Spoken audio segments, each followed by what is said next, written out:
Hi there, I'm DG Wright, founder and chancellor of the BLS Coin Collectors Club. Here on our official channel we bring you news and insight from the fascinating world of numismatics. If you enjoy our content, please leave us a like and a comment, and don't forget to hit the subscribe button. You can also follow us on our social media feeds seen below. Hello everybody, I know it's been a while, sorry about that, and I'm also sorry that my office is a little bit messy today, but we have a lot of coins to get through and I'm probably going to split this video into two parts, so without further ado, let's get going. And we're going to start with a farthing. 1904 fills in the hole in my Edward VII farthing date run. And this one is in very nice condition, as you can see. You can see all the details of the king's hair, all the details on Britannia on the reverse. So we have a very nice 1904 farthing here. Without further ado, let's move on. If I can hold on to these coins, we got another 1904 farthing. I didn't intend to buy two, but I accidentally ordered two, so this one is also in pretty nice condition, not as good as the first, but we have a second 1904 farthing.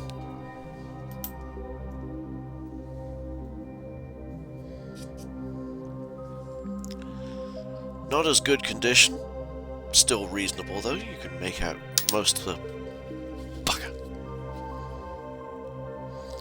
of the details if I'm not dropping them. Relatively good. We got a 1908 farthing here. Again, still Edward VII. Again, filling in a space in the date run. After that, the only 20th century farthing I still need is the one that's coming right now. 1917. George V now. World War I still raging across the fields of Europe. 1917, good condition. Looks like they recessed the ear a little bit in this one. Maybe not, maybe, can't really tell, but 1917 farthing there.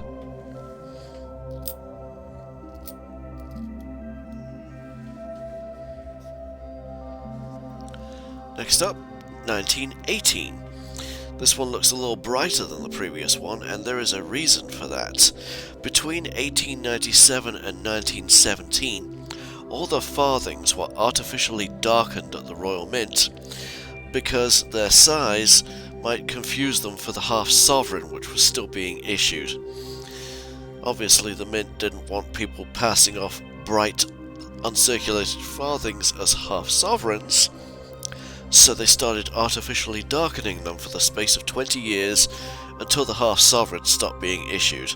That was in this year, in fact. 1918 was the first year in which the farthing stopped being darkened at the Mint.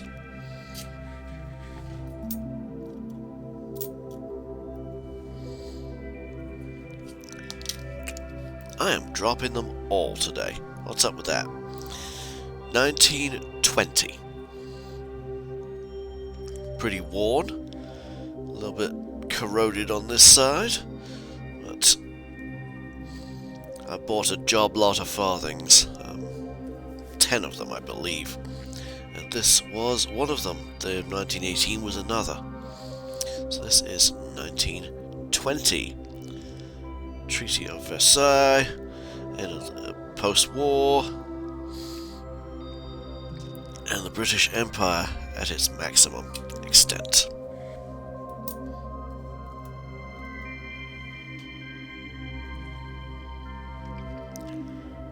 (1922) better condition than the 1920.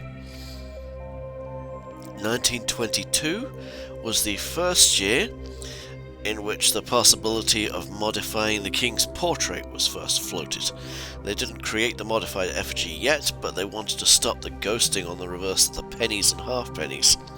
So they wanted to change the king's portrait. 1922 was the first year in which it started being floated. It was also the last year in which pennies were issued before 1926, but farthings were issued throughout the entire reign.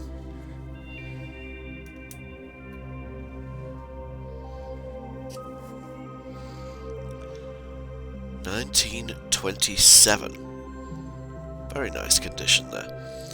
First full year of the issue of the modified effigy on the bronze coinage. 1927.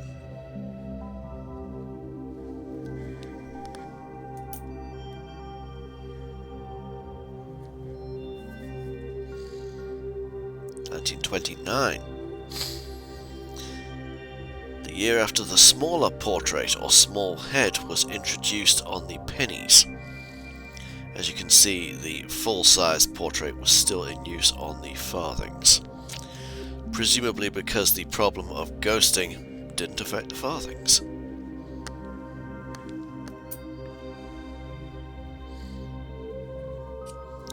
Excuse any funky noises, by the way, I am still congested. And, yeah, 1930 farthing.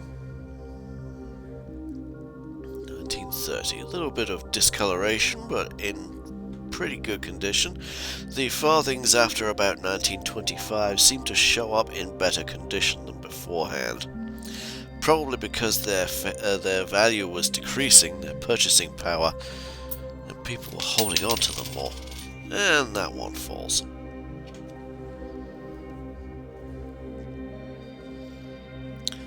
$1934. Again, good condition. No discoloration on this one either. Obviously it's seen some circulation, but still, turned out nice.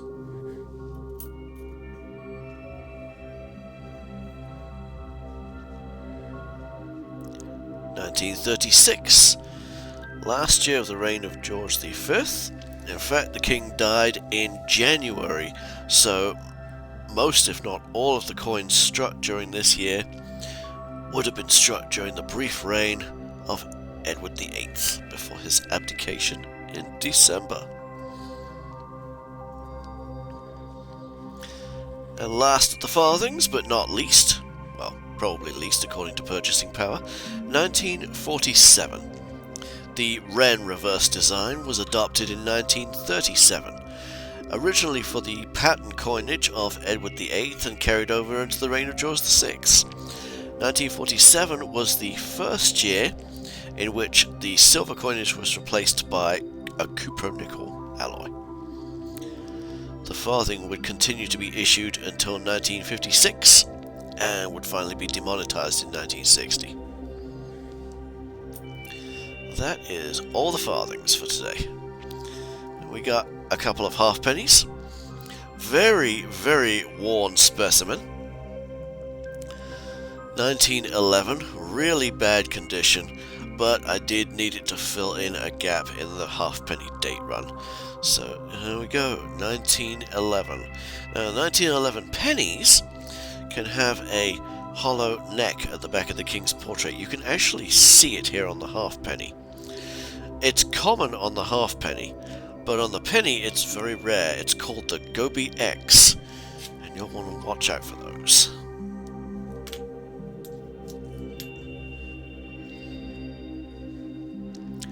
$1930 halfpenny, also a space filler for the date run.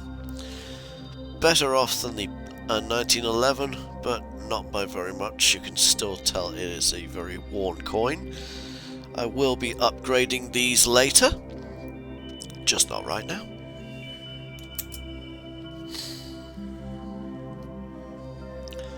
And the last of the halfpennies for today, 1962. Ship halfpenny, Elizabeth II. Nothing really to say about this one. Common, relatively worn, but not too bad. And let's move on. We have a lot of pennies to get through today. This one is 1894. This is the last year in which the young head portrait of Queen Victoria appeared on the bronze coinage.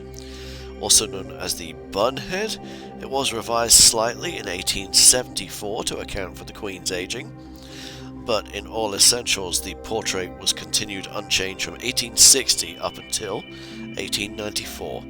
You could tell someone's attempted to polish this coin at some point in the distant past, but it obviously continued circulating after then. 1894.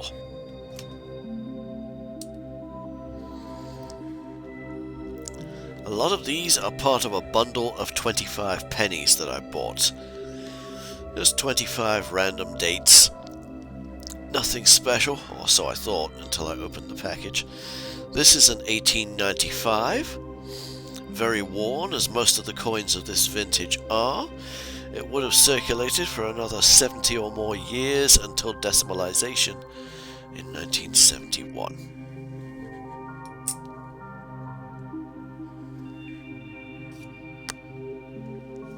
1900.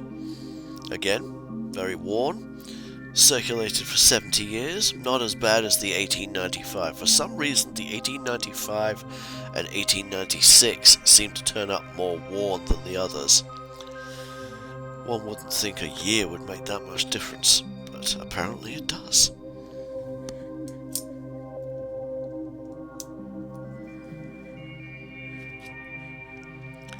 (1901).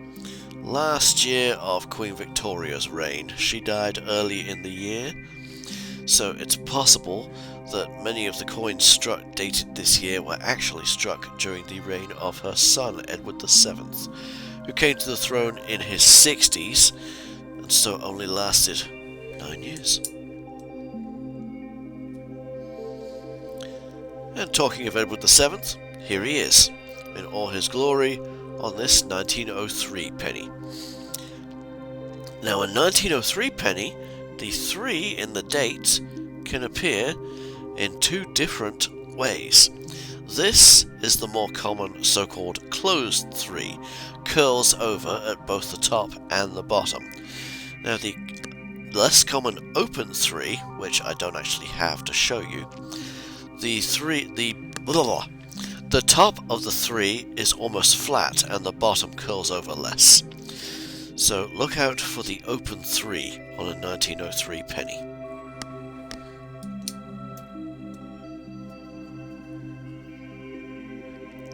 Another Edward VII, 1906.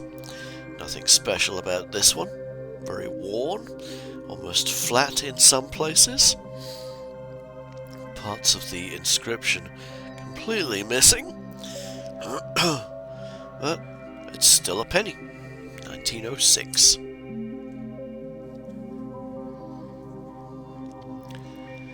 And here's one of those 1911 pennies I was talking about a few minutes ago. This one is not the Gobi X. There is no hollow at the back of the king's neck, unfortunately. If you find one of those, even in this condition, you're looking at a fairly decent chunk of change for that.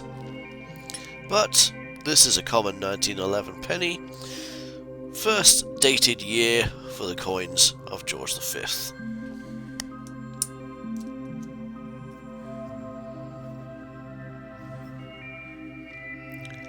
1915. Pretty good condition there. Not bad for a 1915, not bad at all actually. This is the more common variety of the 1915. You can see that the king's ear is not deeply recessed into the coin. The recessed ear variety is scarcer, especially on the 1915s. This is a common one. But it's an upgrade over the 1915 I currently have, so it's going to take its place in my collection.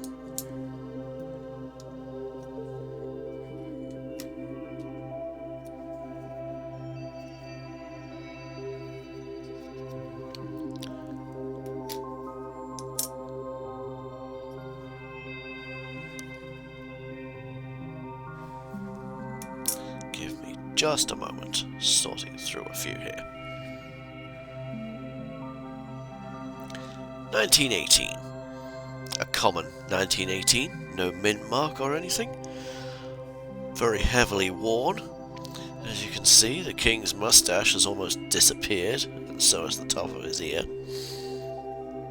No detail on the hair.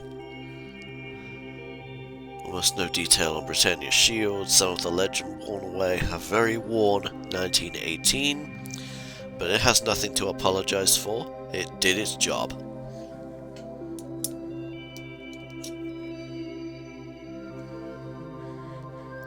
Another 1918, again, no mint mark, again, very heavily worn, very similar to the previous coin.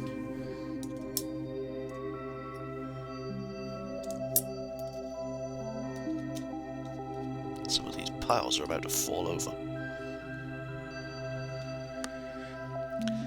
1920, again, very worn, honest circulating coin there.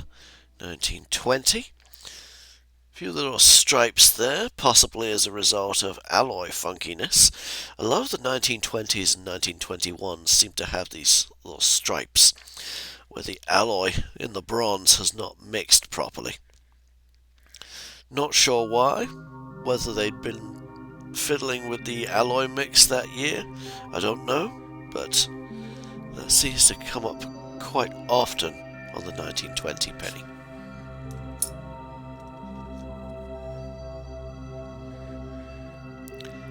1928. The first year in which the so-called small head was introduced on the pennies. As you can see, the portrait of the king has been reduced in size from previously, and that finally settled the issue of ghosting on the coins.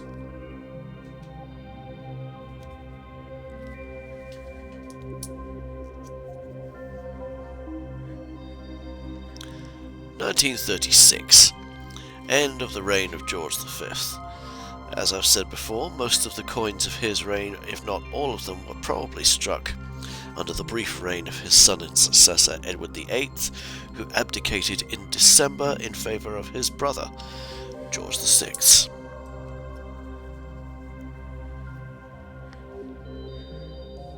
And here is George VI. First dated year of his coinage, 1937. Fairly worn example here, but you can see the redesign of Britannia, a more modern design, and the lighthouse returns in the background, which disappeared after 1894.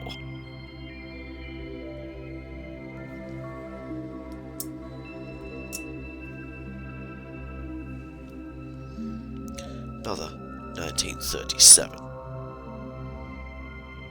Generally speaking, I'm not showing duplicates, but that one was just there and I grabbed it. 1938. Very next year. Spectre of war looms on the horizon in Europe again, only 20 years after the last one ended. That failed Austrian painter has a lot to answer for.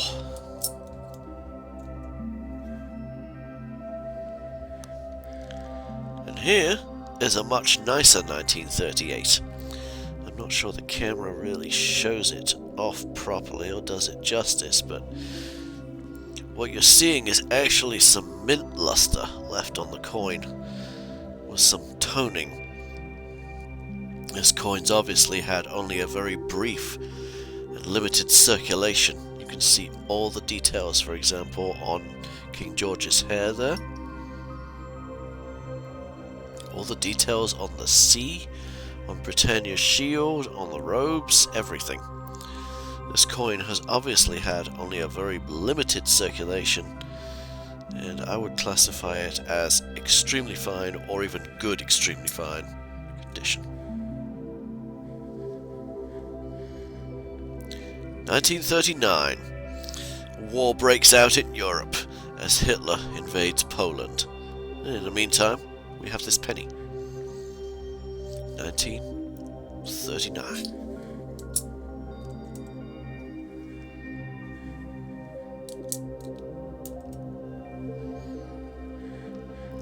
1940, Battle of Britain, and this penny.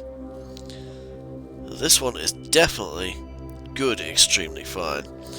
Quite a bit of mint luster still left on the surface of the coin. Almost no wear to speak of.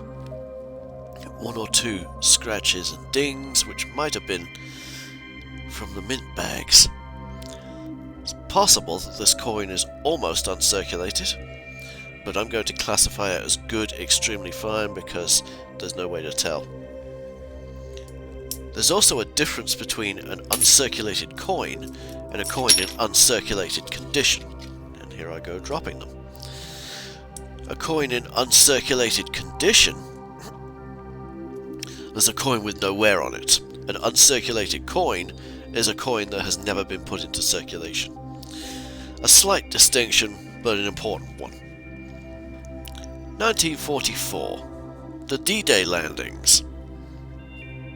The Allies pushing through occupied France, taking the fight to the Germans. Also in very good condition, aside from this, not sure what that is, maybe a little bit of corrosion there. Apart from that, you can see almost all the details, only very limited wear. Again, a coin in extremely fine condition.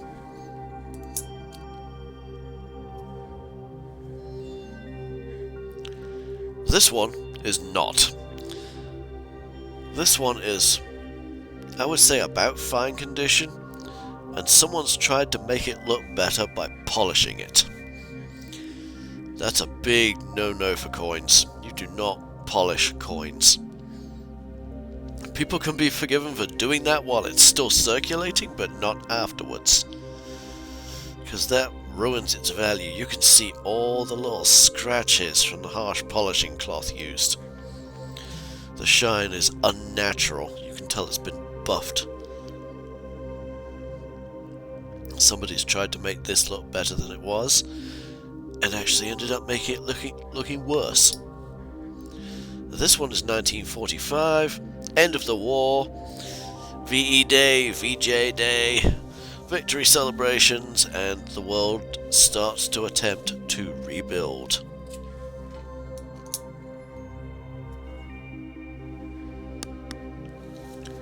(1946), last year in which the UK issued circulating silver. As you can see, this one is much better than the 1945. Probably on a par with that 1938 that we saw earlier. A few unsightly mottling spots on the back, on the front there, the obverse. The portrait is always the obverse side.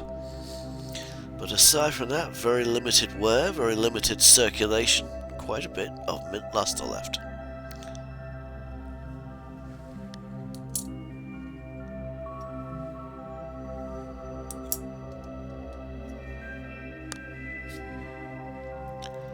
(1947). Good honest coin there.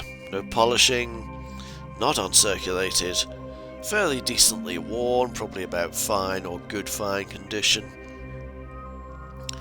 Not worth a great deal, just a regular common circulating coin, but it has nothing to apologize for.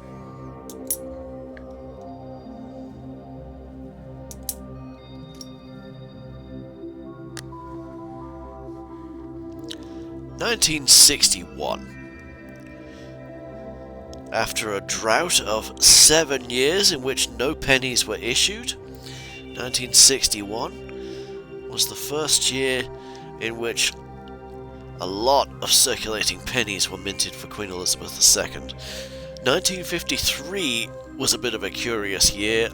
The official mintage figures, are about 1.3 million.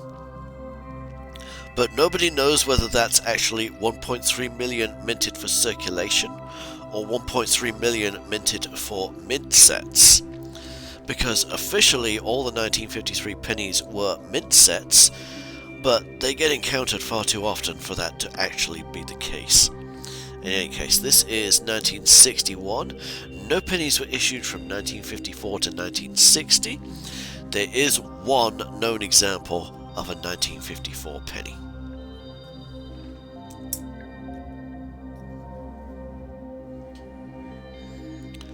(1964). We are getting towards the end of pre-decimal coinage here. 1964 was the last year before it was actually decided to decimalize the coinage. This took place in Parliament in 1965.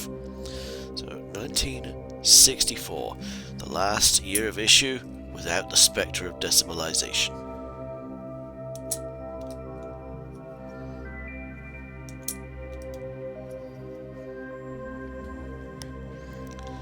(1965). Fairly limited circulation, plenty of mint luster, a little bit of discoloration there, maybe toning, something in that 6 there, maybe a little bit of corrosion. This was the year in which Parliament decided to actually decimalize. The date was set for February the 15th, 1971, and before then, most of the circulating coins of the realm would be demonetized. Some of them as early as 1969.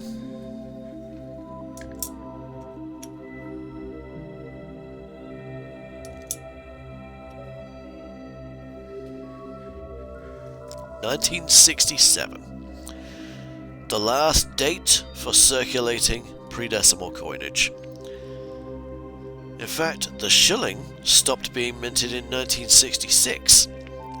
All the others went on until 1967. Now, a lot of the coins dated 1967, especially the pennies, were struck all the way up until 1970. But they all bore the date 1967, which is why you find so damn many of them.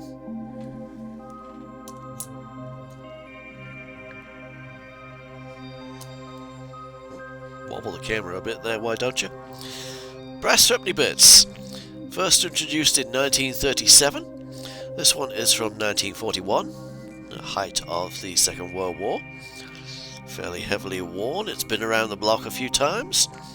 The reverse features the thrift plant, presumably because of the term thrifty, meaning financially sound.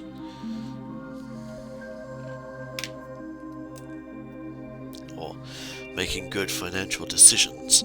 If one is thrifty, one saves one's money. 1942. Even more heavily worn. The US entered the war in 1942 officially, which allowed Britain to start to actually push back against the Germans.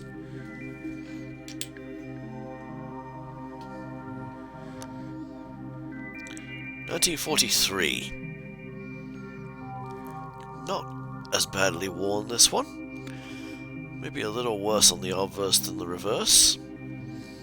But you can see most of the details of the thrift plant on this coin, 1943.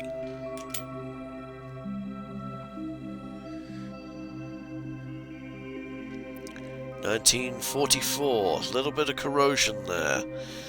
Brass threepences are notorious for it, unfortunately. They tend to get corroded fairly easily, simply because of the nickel brass alloy from which they're made. 1944, again. No corrosion here, just honest, decent wear. Starting to knock my piles over. 1950. Relatively scarce year for the brass threepenny bit. 1950, I got hold of this one from eBay. As you can see, there's some toning and discoloration on it, and it's fairly heavily worn, but it is still a new date for the date run. So we have 1950.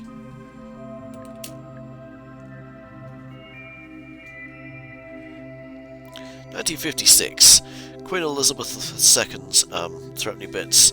altered the reverse design. Well, the obverse design as well, obviously, but the reverse design of the threatening bit chain. I can't speak today. What's up with that? Changed to the portcullis and crown design in 1953, and this one is 1956.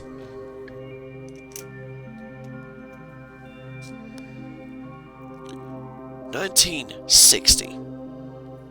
More heavily worn than the previous one, but no major corrosion issues, no damage, just honest circulation there for a 1960.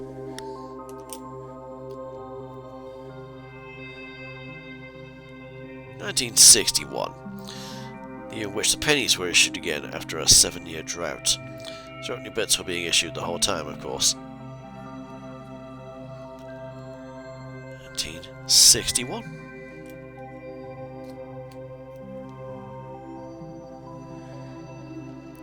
$1963. As you can see, the coins are getting less worn now. Still fairly heavily circulated, but you can see more of the details there.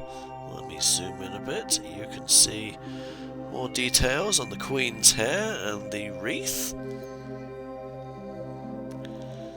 And on the reverse, very little loss of detail on the portcullis. 1963.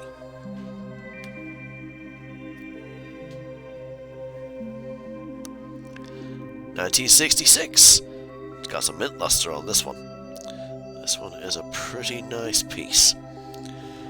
Obviously, because they were struck in such high numbers, it's not really valuable in a numismatic term. But still a nice one. Nice piece to add to the collection. 1966.